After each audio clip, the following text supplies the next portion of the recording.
ठिकाणी महावितरण मुख्यालयामध्ये आलेलो आहे।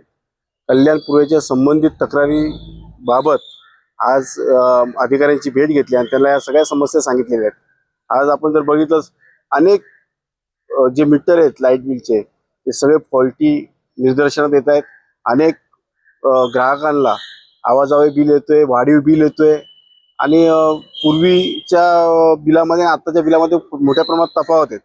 आणि त्याचप्रमाणे जे संबंधित अधिकारी त्या ठिकाणी आहेत ते अनेक वेळा ग्राहकांचे फोन उचलले जात नाहीत आणि अरेरावीची भाषा केली जाते। त्याचप्रमाणे हा कल्याण पूर्वेचा जेवढा भाग आहे, आज पिसोली, चेतना, नांदिवली, कातेमानुली, कोळशीवाडी, वालधुनी, कल्याण पूर्वेचा पूर्णच भाग खडेगोल्लीपासून तर पूर्ण वसारपर्यंत या भागामध्ये रोज लाईट जाते। अक्षरशः कल्याण पूर्वेवरती मोठ्या प्रमाणात इतर शहरांचा भार टाकला गेला असा माझा आरोप आहे। आज कल्याण पश्चिम घ्या, डोंबिवली घ्या, इतर शहरांमध्ये अशा प्रकारे लाईट गेली जात नाही।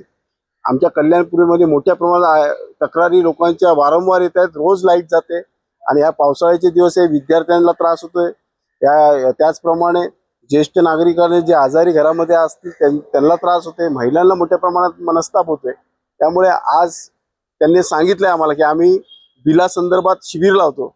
मला पुढच्या आठवड्यात कल्याण पूर्वेला एक शिबिर लावून देणार आहेत। या ठिकाणी ग्राहकांच्या तक्रारी असतील, सामान्य माणसाच्या ज्या तक्रारी असतील त्या घेतल्या जातील आणि त्याच्यामध्ये सोल्युशन काढलं जाईल असं मला मुख्यालयाच्या अधिकाऱ्याने या ठिकाणी सांगितलंय। त्यामुळे आणि येणाऱ्या काळामध्ये कल्याण पूर्वेमध्ये ह्या लाईटीचा जाण्याचा प्रमाण, त्याचप्रमाणे आवाजावी बिल, वाढीव बिलाचा प्रमाण जर कमी झाला नाही तर या ठिकाणी मोठ्या प्रमाणात आंदोलन केलं जाईल।